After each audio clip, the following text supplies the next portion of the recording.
Saat aku hamil 8 bulan, suamiku membawa pulang seorang anak laki-laki berusia 3 tahun.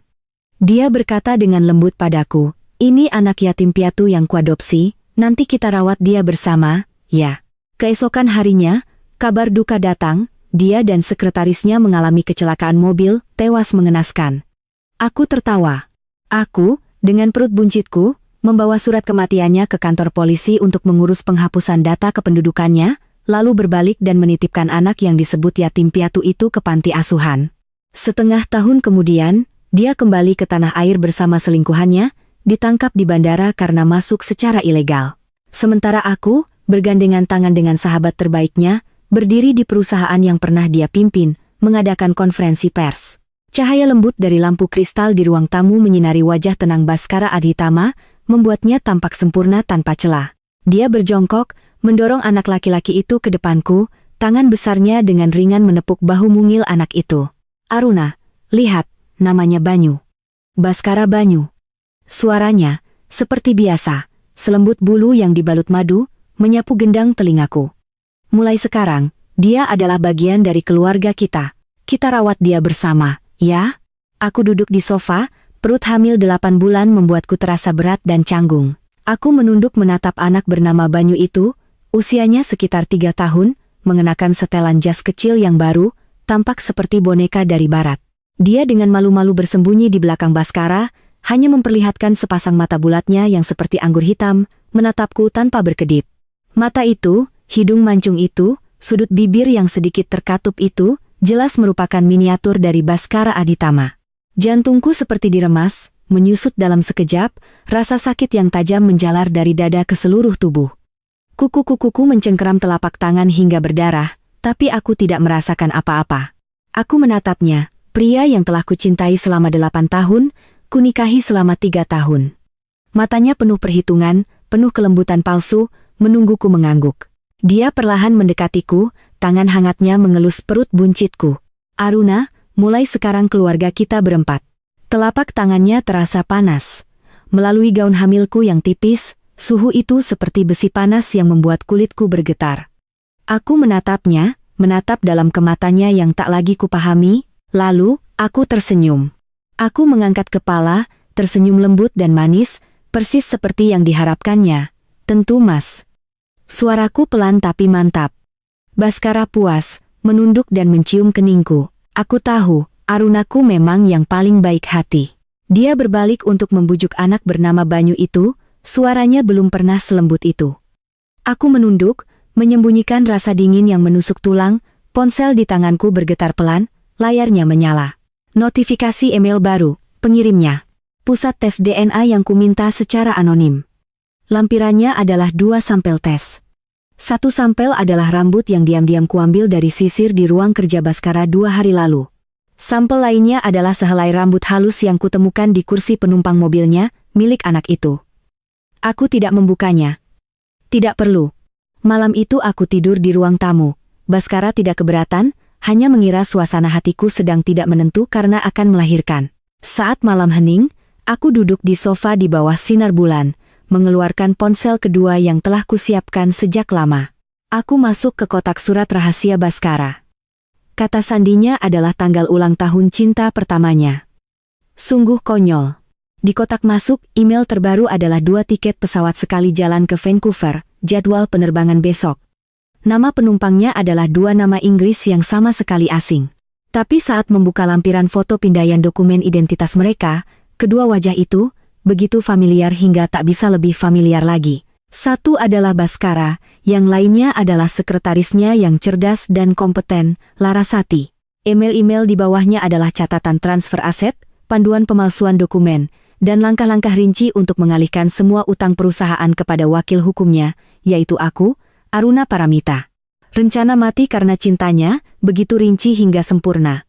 Aku membaca halaman demi halaman, bagaimana mereka berencana membeli villa di luar negeri, memulai hidup baru, dan meninggalkanku, wanita bodoh bersama anak yang belum lahir, menanggung utang ratusan miliar, menjalani sisa hidup dalam keputusasaan.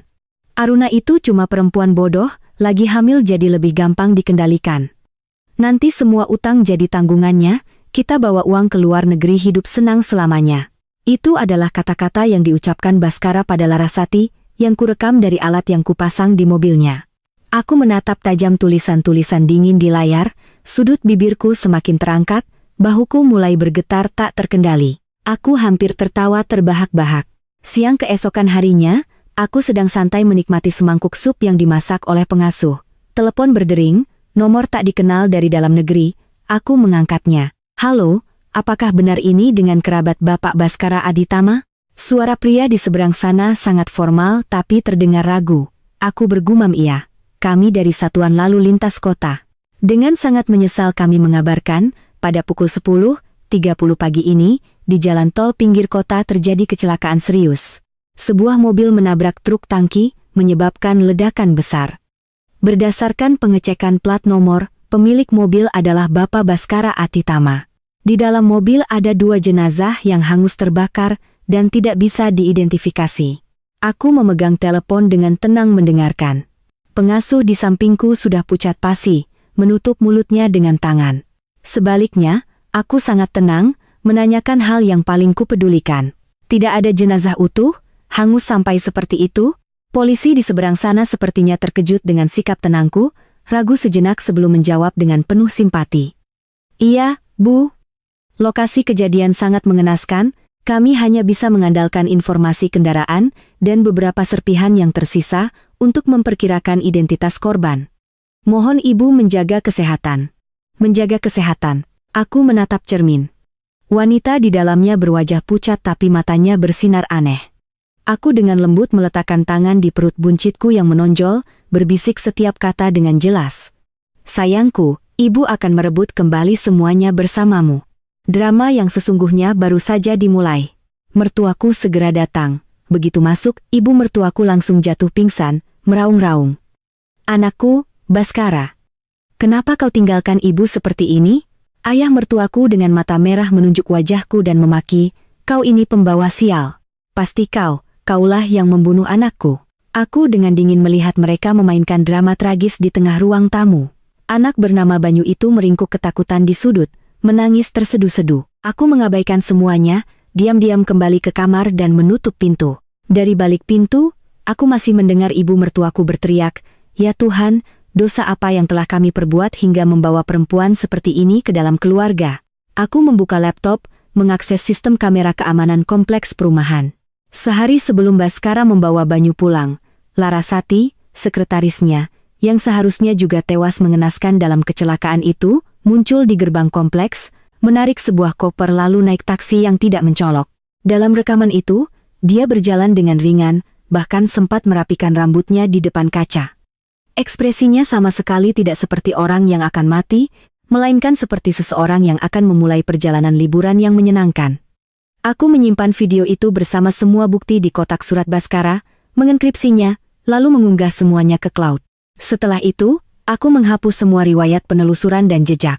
Selesai, aku berdiri di depan cermin besar. Wajah di cermin itu pucat, tapi di matanya tidak ada sedikit pun kesedihan, hanya ada kegembiraan yang tertahan hingga nyaris kejam.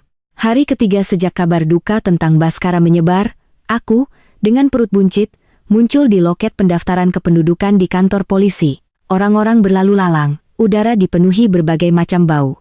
Petugas di sana, begitu melihatku, langsung merendahkan suaranya, tatapannya penuh simpati. Seorang wanita hamil tua, siapapun yang melihat pasti akan merasa iba. Aku mendekati loket, menyerahkan setumpuk dokumen.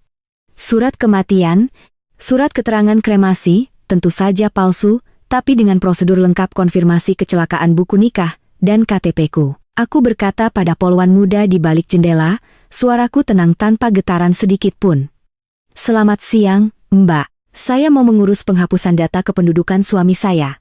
Dia sedikit tertegun, melirik perut buncitku, lalu nama dan foto Baskara di dokumen, matanya semakin dipenuhi rasa kasihan. Ibu yakin? Saya yakin, tepat saat dia akan memproses. Sebuah teriakan melengking terdengar dari pintu masuk. Aruna, perempuan jahat, mau apa kau di sini? Aku bahkan tidak perlu menoleh. Ibu mertuaku menerjang seperti harimau, di belakangnya ayah mertuaku dengan wajah marah. Dia mencengkeram lenganku, kukunya hampir menancap di kulitku. Anakku jasadnya belum dingin, kau sudah buru-buru ke sini menghapus datanya. Apa kau masih punya hati nurani? Apa kau masih manusia? Suaranya yang melengking menarik perhatian semua orang di ruangan itu.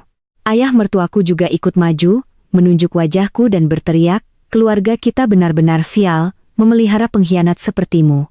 Anakku baru saja meninggal, kau sudah buru-buru ingin memutuskan semua hubungan. Makian itu seperti air kotor yang disiramkan ke wajahku. Aku tetap diam, tidak bereaksi, tidak membalas, hanya dengan dingin melihat mereka berakting. Sampai satpam datang untuk menertibkan suasana, barulah aku perlahan menarik tanganku. Aku menatap lurus ke arah mereka, setiap kataku ucapkan dengan jelas. Pertama, saya adalah istri sah Baskara Aditama. Saya berhak mengurus semua urusan pasca kematiannya, termasuk penghapusan data kependudukan. Kedua, kalian berdua sedang berteriak-teriak, menyerang seorang wanita hamil 8 bulan. Perilaku ini sudah serius mengganggu ketertiban umum. Aku berhenti sejenak, mataku menyapu kedua wajah yang berkerut karena marah. Jika terus membuat keributan, ini bisa dianggap sebagai tindakan menghalangi petugas. Saya rasa kalian tidak ingin menghabiskan beberapa hari di kantor polisi di minggu pertama berkabung atas kematian putra kalian, kan? Suaraku tidak keras, tapi setiap katanya seperti tamparan. Keduanya langsung terdiam, wajah mereka pucat pasi, tidak berani melangkah lebih jauh. Aku berbalik menatap Polwan yang masih tertegun di balik jendela. Mbak, bisa kita lanjutkan? Dia tersadar, mengangguk berkali-kali, tangannya mengetik di keyboard. Beberapa menit kemudian, selembar surat tanda terima dengan stempel merah keluar dari printer. Aku mengambilnya, melihat tulisan data kependudukan telah dihapus, di dalam hatiku muncul perasaan lega yang belum pernah kurasakan. Baskara Aditama, mulai saat ini, secara hukum kau adalah orang mati. Hantu. Hantu yang tidak bisa lagi membuat onar. Aku memegang kertas tipis itu, berbalik dan langkah demi langkah meninggalkan kantor polisi di bawah tatapan terkejut mertuaku. Matahari menyinari tubuhku, tapi aku tidak merasakan kehangatan sedikit pun. Pulang ke rumah, anak bernama Banyu itu sedang bermain di ruang tamu dengan mainan mahal yang dibelikan Baskara untuknya.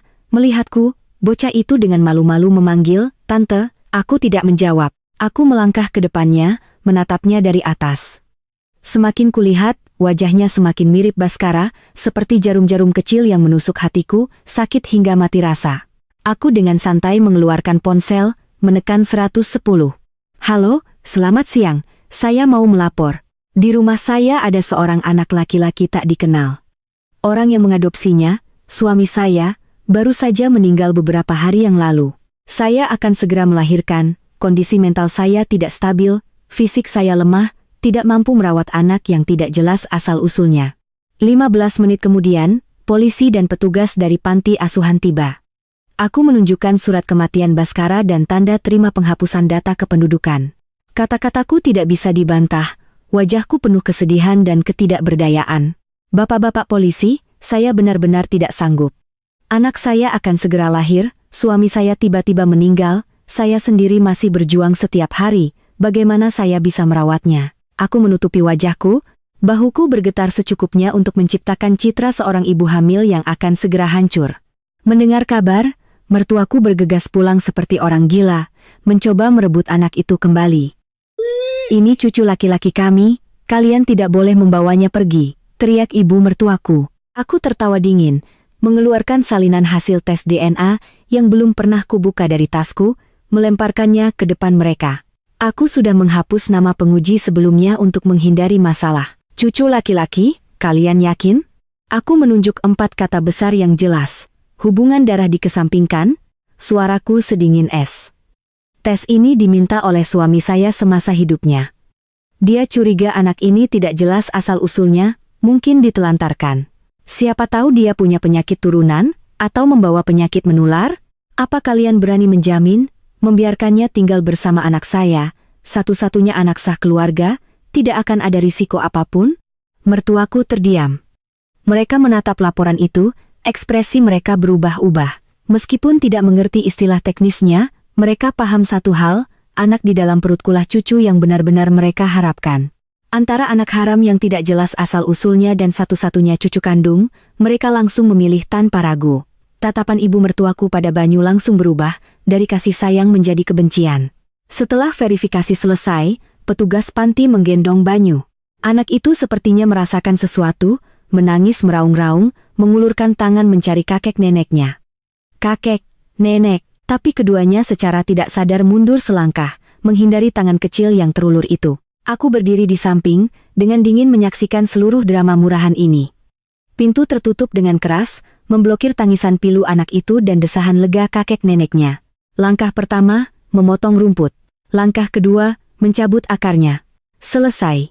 Aku bersandar di pintu, menghela napas panjang. Dunia ini akhirnya kembali tenang. Upacara pemakaman Baskara diadakan dengan sangat megah. Para pelayat sebagian besar adalah rekan bisnis dan karyawan perusahaan. Mereka menatapku, janda dengan perut buncit, wajah penuh duka, semua orang menghibur dengan kasihan, "Sabar ya, Bu." Aku menunduk membalas salam setiap orang, dengan sempurna memerankan istri yang berduka. Mertuaku juga menangis terseduh-seduh, seolah benar-benar baru kehilangan putra kesayangan mereka. Hanya aku yang tahu, pemakaman ini hanyalah sebuah pertunjukan palsu yang penuh kebohongan. Tepat saat itu, sesosok tubuh tinggi besar melangkah ke sampingku. Dia memberiku segelas air hangat, suaranya dalam dan mantap, "Kendalikan kesedihanmu. Sekarang bukan waktunya untuk berduka." Aku mengangkat kepala, berhadapan dengan tatapan Ganesha Wijoyo. Ganesha, rekan bisnis Baskara, juga sahabat yang sering disebutkannya, bintang baru di dunia investasi, terkenal dengan tatapan tajam dan cara-cara yang dingin. Saat ini, matanya yang setajam pisau mengunciku, tidak ada sedikit pun rasa kasihan, hanya pengamatan seseorang yang telah melihat segalanya. Perusahaan Baskara menanggung utang 300 miliar, ditambah pinjaman bank 200 miliar. Setengah bulan yang lalu, dia telah mengalihkan status badan hukum perusahaan kepadamu. Suaranya dalam, tapi setiap katanya seperti batu es yang menghantam hatiku. Dia tidak mati untuk melarikan diri.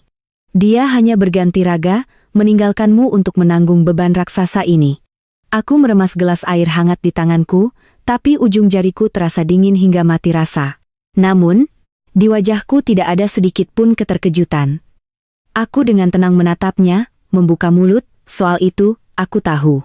Ganesha sedikit tertegun, lalu dia tertawa. Tawa itu bercampur antara keterkejutan, kekaguman, dan juga minat saat bertemu lawan yang sepadan. Menarik sekali. Aku dan Baskara bersaing bertahun-tahun, tidak kusangka pada akhirnya kaulah yang memberiku hadiah sebesar ini. Kali ini dia tidak berbelit-belit lagi, berkata langsung, uang yang dia bawa lari, 50 miliar diantaranya adalah modal investasiku. Aku sebenarnya berencana membuatnya bangkrut, tidak kusangka dia lebih kejam dari yang kukira, sampai mengadakan pemakaman untuk dirinya sendiri. Jadi begitu. Kita punya musuh yang sama. Kau menyumbang uang, aku menyumbang tenaga. Ganesha menatapku, matanya menyala. Kita akan merebut kembali perusahaan itu. Aku ingin saat dia kembali, dia menyadari semua yang telah dia rencanakan dengan cermat, malah menjadi hadiah pernikahan untukku dan kau. Tawaran ini memang sangat menggiurkan, tapi aku tidak langsung mengangguk. Dikhianati oleh Baskara sekali, aku telah belajar untuk tidak mudah percaya pada siapapun, terutama pria. Atas dasar apa aku harus mempercayaimu? Tanyaku langsung. Ganesha sepertinya sudah menduganya. Dia mengeluarkan sebuah amplop dokumen dari saku jasnya dan memberikannya padaku. Ini surat konfirmasi sumber dana 300 miliar yang akan kusuntikkan ke perusahaan. Dan, dia sedikit membungkuk, berbisik cukup hanya kami berdua yang mendengar. Alamatnya dan Larasati saat ini di Vancouver, beserta semua dokumen identitas palsu mereka. Jantungku berdebar kencang, aku mengerti. Ganesha sudah tahu seluruh rencana Baskara sejak awal. Dia hanya menunggu waktu yang tepat, dan kemunculanku, dengan ketenangan dan serangan balik yang dingin, telah membuatnya melihat kesempatan itu. Dia bukan sekadar penyelamat di musim dingin. Dia sedang memilih sekutu yang paling layak untuk merebut kembali miliknya dan untuk membalas dendam. Bagus. Aku suka bekerja dengan orang pintar. Aku tidak membuka amplop itu, hanya diam-diam memasukkannya ke dalam tasku. Lalu aku mengulurkan tangan. Selamat bekerja sama. Ganesha menyambut tanganku. Tangannya kering, hangat, dan penuh kekuatan. Aku menatap lurus ke matanya dan menambahkan, tapi mulai sekarang, perusahaan ini harus bermarga Paramita. Ganesha tertawa lagi, kali ini tawa yang tulus, matanya pun melembut. Tentu saja. Aku hanya CEO sewaan, ketua dewan direksi adalah kau. Pemakaman selesai, para pelayat berangsur-angsur pergi, Aku kembali ke rumah yang kosong itu. Semua barang milik Baskara dan anak itu sudah kubersihkan. Aku duduk di sofa, membuka amplop dokumen yang diberikan Ganesha. Di dalamnya ada foto-foto mesra Baskara dengan Larasati, alamat apartemen yang mereka sewa di Vancouver, dan salinan paspor palsu dengan identitas baru. Melihat wajah sombong Baskara di foto, aku hanya merasa geli hingga sinis. Aku mengambil ponsel, menekan serangkaian nomor yang familiar. Orang itu dulu adalah murid terbaikku saat masih bekerja di firma hukum. Sekarang, dia sudah menjadi mitra independen, mampu memimpin timnya sendiri. Rina, bantu aku bentuk tim pengacara dan akuntan terkuat. Aku ingin dalam waktu sesingkat mungkin mengklarifikasi seluruh utang sebuah perusahaan dan memulai restrukturisasi. Di seberang sana, Rina menjawab singkat dan tegas, tidak masalah, Bu Aruna. Perusahaan apa? Aku menatap malam di luar jendela, dengan pelan mengucapkan dua kata, Aditama Teknologi. Permainan catur, sejak saat itu, resmi dimulai. Setengah tahun kemudian, aku berdiri di belakang panggung konferensi pers peluncuran sinergi teknologi. Di depan cermin, bentuk tubuhku pasca melahirkan sudah hampir pulih. Setelan jas merah yang dijahit pas membalut setiap lekuk tubuhku yang lembut namun penuh wibawa. Rambut panjangku digelung tinggi, memperlihatkan leher jenjang. Riasan yang halus, tatapan yang tajam. Dalam 6 bulan terakhir, aku melahirkan seorang bayi perempuan. Dia sangat manis, wajahnya mirip denganku. Dia adalah satu-satunya kelemahanku, sekaligus pelindung terkuatku. Selama 6 bulan, dengan dukungan finansial dan jaringan Ganesha, aku memimpin tim pengacara dan akuntan siang dan malam. Kami menangani hampir seluruh utang yang rumit, dengan tegas memotong proyek-proyek yang merugi, sekaligus memasukkan teknologi dan modal baru ke dalam perusahaan. Aditama Teknologi yang dulu diambang kebangkrutan, kini telah bertransformasi total dengan nama baru, Sinergi Teknologi. Ganesha mendekatiku, dengan lembut merapikan kerah bajuku. Sudah siap, Bu Ketua? Matanya tersenyum tipis. Aku menarik napas dalam-dalam, mengangguk pelan. Ayo, saatnya menunjukkan pada dunia kelahiran kembali kita. Saat lampu panggung menyala terang, aku bergandengan tangan dengan Ganesha, melangkah bersama ke podium konferensi pers. Di bawah, ratusan lensa kamera wartawan, kilatan blitz menyala seperti lautan bintang. Aku berdiri di depan mimbar, menyapu pandang ke seluruh ruangan, suaraku jelas dan penuh percaya diri. Selamat siang semuanya, saya Aruna Paramita. Mulai hari ini, saya resmi menjabat sebagai Ketua Sinergi Teknologi, memimpin perusahaan memasuki era yang sama sekali baru. Aku memaparkan kepada media tentang proses restrukturisasi dan arah masa depan perusahaan. Akhirnya, aku menoleh ke Ganesha di sampingku. Saya juga dengan hormat memperkenalkan mitra saya, sekaligus CEO masa depan Sinergi Teknologi, Bapak Ganesha Wijoyo. Kilatan blitz kembali menyambar, mengabadikan momen kami berdiri berdampingan, bahu-membahu.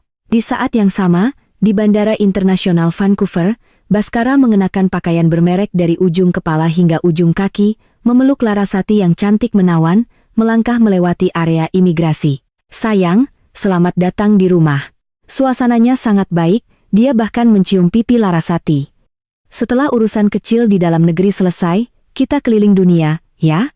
Larasati terkikik, bersandar di pelukannya, terserah kamu saja. Mereka berpikir bahwa yang menanti mereka di depan adalah kehidupan baru yang kaya, bebas, dan tanpa beban. Mereka sampai di konter imigrasi, Baskara dengan percaya diri menyerahkan paspor baru yang dipalsukan dengan sangat rapi. Petugas menerimanya, memindainya, tit-tit-tit, suara alarm yang menusuk telinga tiba-tiba berbunyi. Raut wajah petugas langsung berubah, dengan cepat menekan tombol alarm. Senyum di wajah Baskara membeku. Ada apa? Maaf, Pak. Informasi paspor Anda tidak dapat diverifikasi. Hanya beberapa detik kemudian, 2 polisi bandara yang tinggi besar mendekat. Bapak Baskara Aditama, benar.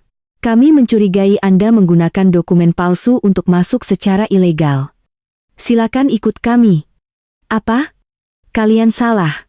Saya warga negara yang taat hukum, teriak Baskara, kalian tahu siapa saya? Polisi sama sekali mengabaikan teriakannya, masing-masing memegang satu lengannya dan membawanya pergi. Larasati pucat pasi, berteriak panik. Dalam kekacauan itu, Baskara dibawa ke ruang interogasi bandara. Dia ditekan ke kursi, masih terus mengumpat, saya akan menuntut kalian.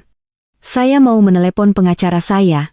Di dinding seberang, sebuah televisi sedang menyiarkan berita ekonomi internasional. Sebuah gambar yang familiar muncul di layar. Makian Bhaskara langsung tertahan. Di televisi, ada aku, Aruna Paramita, wanita yang pernah dianggapnya bodoh dan mudah dikendalikan. Sekarang, mengenakan setelan jas merah yang belum pernah dilihatnya, berdiri di bawah sorotan lampu panggung, percaya diri dan bersinar. Di sampingku adalah sahabat baiknya, Ganesha Wijoyo. Aku bergandengan tangan dengannya, senyumku seterang matahari. Di belakang kami adalah logo perusahaan yang pernah sangat dihafal Bhaskara, tapi nama di atasnya kini telah berubah, Sinergi Teknologi. Suara penyiar terdengar jelas. Diketahui Sinergi Teknologi, yang sebelumnya adalah Adhitama Teknologi, perusahaan yang didirikan oleh almarhum pengusaha muda Bhaskara Adhitama. Di bawah kepemimpinan jandanya, Ibu Aruna Paramita, dan CEO baru, Bapak Ganesha Wijoyo, perusahaan telah menyelesaikan proses restrukturisasi dalam waktu setengah tahun dan secara resmi berhasil bertransformasi. Janda, Aruna Paramita, Ganesha Wijoyo, Sinergi Teknologi. Setiap kata seperti pisau beracun yang menusuk jantung Bhaskara. Pupil matanya menyusut hebat karena syok dan ketakutan, wajahnya pucat seperti mayat. Dan pada saat itu, dia baru benar-benar mengerti, surat kematian yang dianggapnya sebagai jalan keluar sempurna, telah kumanfaatkan secara maksimal. Dia bukan pura-pura mati untuk melarikan diri, tapi benar-benar telah dihapus. Arg! Teriakan yang merobek tenggorokan keluar dari mulut Bhaskara, tidak lagi terdengar seperti suara manusia. Dia melompat dari kursi, seperti binatang buas yang terkurung, membenturkan kepalanya ke pintu ruang interogasi. Aruna, perempuan jahat! Apa yang telah kau lakukan padaku? Hanya melalui sebuah layar, hanya terpisah oleh sebuah samudra, aku telah menyelesaikan serangan balik yang paling indah dan mematikan dalam hidupku. Deklarasi perang dari kejauhan, tanpa suara tembakan. Aku tidak terlahir seperti ini. Dulu, aku juga naif, percaya bahwa cinta bisa melawan semua badai kehidupan. Aku dan Bhaskara adalah teman kuliah. Dia jenius ilmu komputer, tampan, angkuh, idola banyak gadis. Aku primadona fakultas hukum, tenang, rasional, punya banyak penggemar. Kami pernah disebut pasangan emas. Demi dia, aku menolak tawaran menjadi mitra di sebuah firma hukum ternama, mundur ke belakang layar, membantunya membangun karier dari nol. Kukira kami adalah rekan seperjuangan. Hingga setahun yang lalu, aku tidak sengaja menemukan pulpen wanita di mobilnya. Itu Montblanc edisi terbatas, dengan inisial L. Deling. Nama Inggris Larasati adalah Laras. Intuisi wanita terkadang lebih tajam dari bukti apapun. Aku tidak langsung mengonfrontasinya. Aku menggunakan naluri pengacaraku untuk mengamati dan mengumpulkan bukti secara diam-diam.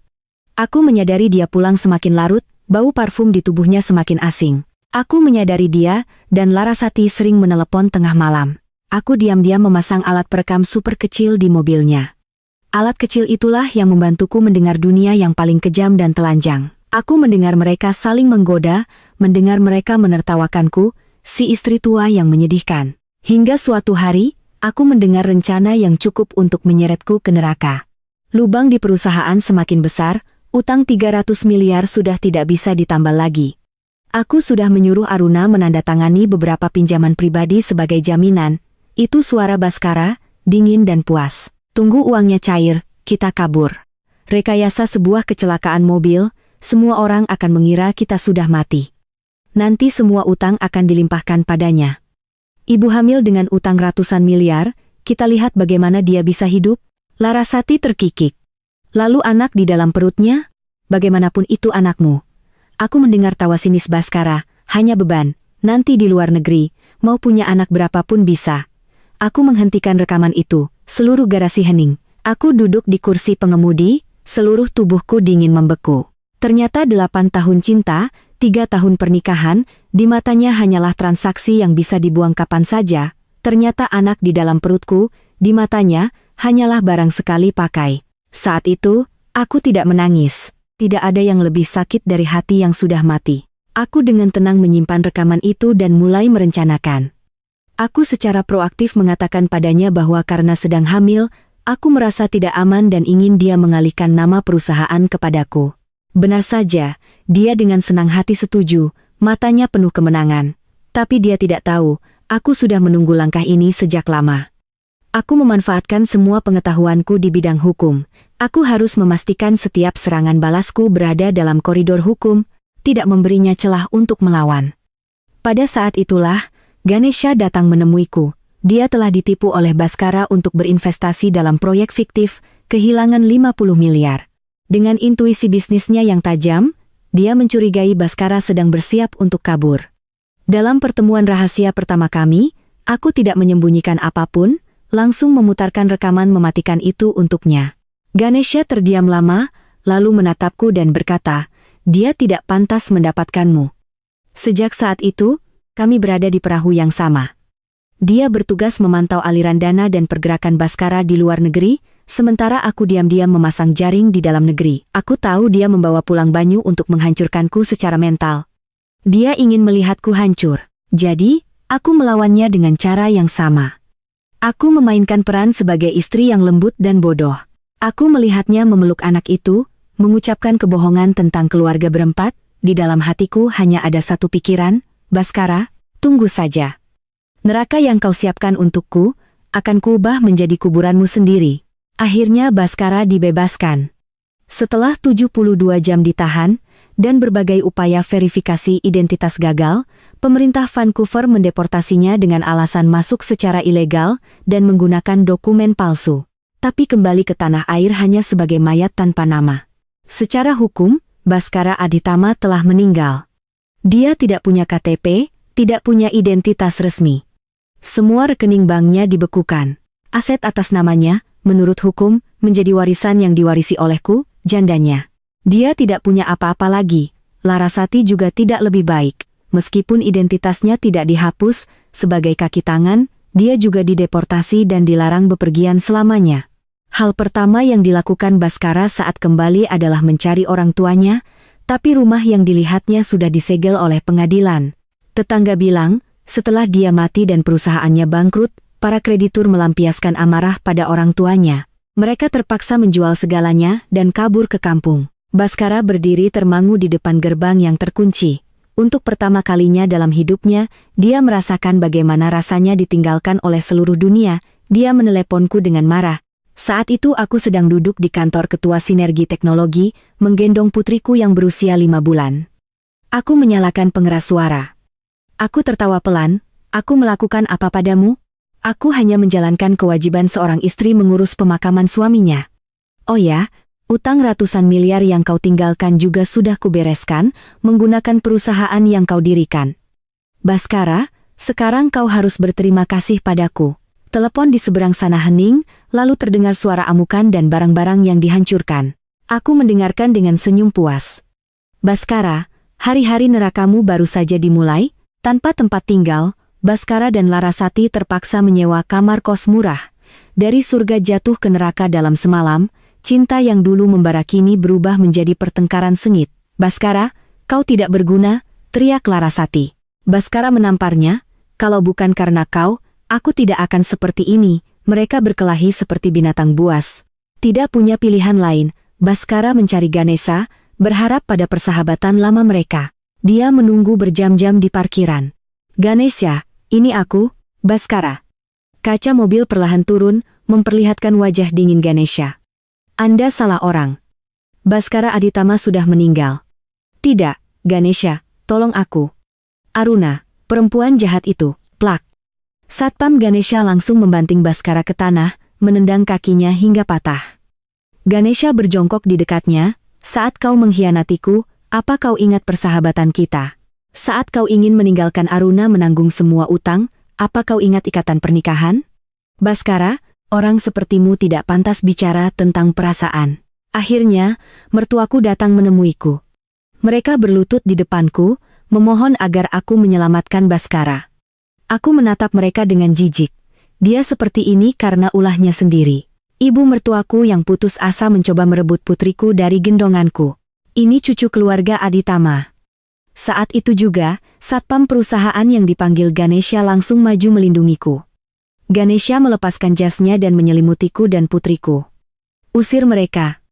Mulai sekarang, jangan biarkan mereka menginjakkan kaki di gedung ini lagi. Aku menatap wajah serakah mereka, hatiku benar-benar dingin. Keturunan Aditama? Ada di panti asuhan. Kalian bisa cari di sana. Keesokan harinya, berita tentang mertua kejam merebut cucu perempuan di depan umum menjadi berita utama. Opini publik meledak, semua orang memihakku.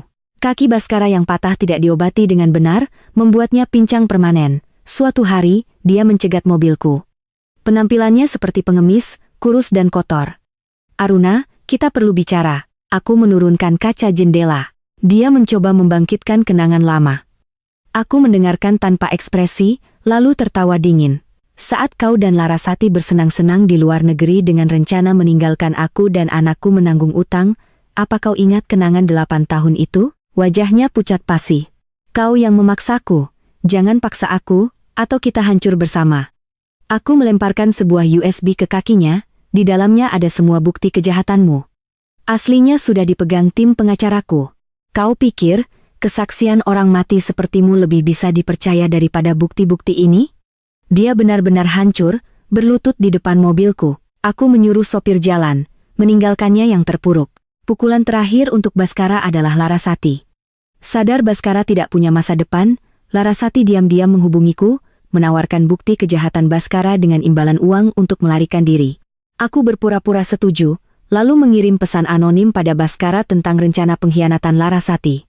Keesokan harinya, di sebuah pabrik tua, aku, dari kejauhan, melalui drone, menyaksikan mereka saling menyerang dan membuka semua kebusukan masing-masing. Polisi yang sudah kuhubungi sebelumnya datang dan menangkap mereka berdua. Pengkhianatan Larasati menjadi paku terakhir di peti mati Baskara. Di pengadilan, Baskara yang kini berpenampilan seperti orang tua, terus menatapku dengan campuran penyesalan, kebencian, dan ketakutan. Akhirnya dia sadar, sejak awal, dia sudah kalah. Dia dijatuhi hukuman 15 tahun penjara. Larasati, sebagai kaki tangan, dihukum 3 tahun. Setelah semua berakhir, aku mengirim sejumlah uang ke kampung halaman orang tua Baskara, bukan karena kasihan, tapi untuk menutup semua lembaran masa lalu. Setahun kemudian, Sinergi Teknologi resmi terdaftar di Bursa Saham Nasdaq. Di pesta perayaan, Ganesha naik ke atas panggung. Investasi terbaik dalam hidupku, katanya sambil menatapku, adalah saat aku memutuskan untuk berjuang bersama seorang wanita bernama Aruna Paramita. Dia berjalan ke arahku, berlutut, dan membuka kotak cincin berlian. Aruna, maukah kau memberiku kesempatan untuk melindungi kalian seumur hidup? Aku tertawa sambil menangis, lalu berbisik di telinganya, masa percobaan dimulai dari sekarang. Beberapa bulan kemudian, aku pergi ke panti asuhan. Dari kejauhan, aku melihat Banyu. Dia lebih tinggi, lebih berisi, dan tersenyum ceria saat bermain bola bersama teman-temannya. Aku tidak bisa mencintainya, tapi aku juga tidak ingin dia menanggung dosa ayahnya. Aku menelepon direktur panti, atas nama Sinergi Teknologi. Aku menyumbangkan sebuah gedung sekolah baru dan mendirikan dana beasiswa yang memprioritaskan anak-anak yatim piatu atau dari keluarga orang tua tunggal, termasuk Banyu. Itulah satu-satunya hal yang bisa kulakukan untuknya. Aku pergi tanpa menoleh ke belakang. Di persimpangan jalan, mobil Ganesha sudah menunggu, dia menggendong putri kami. Ayo pulang, katanya lembut, aku sudah memasak iga asam manis kesukaan kalian. Aku mengangguk, menatap ke arah panti asuhan untuk terakhir kalinya, lalu berpaling. Masa lalu hanyalah sebuah pembuka, kehidupan baruku, baru saja dimulai.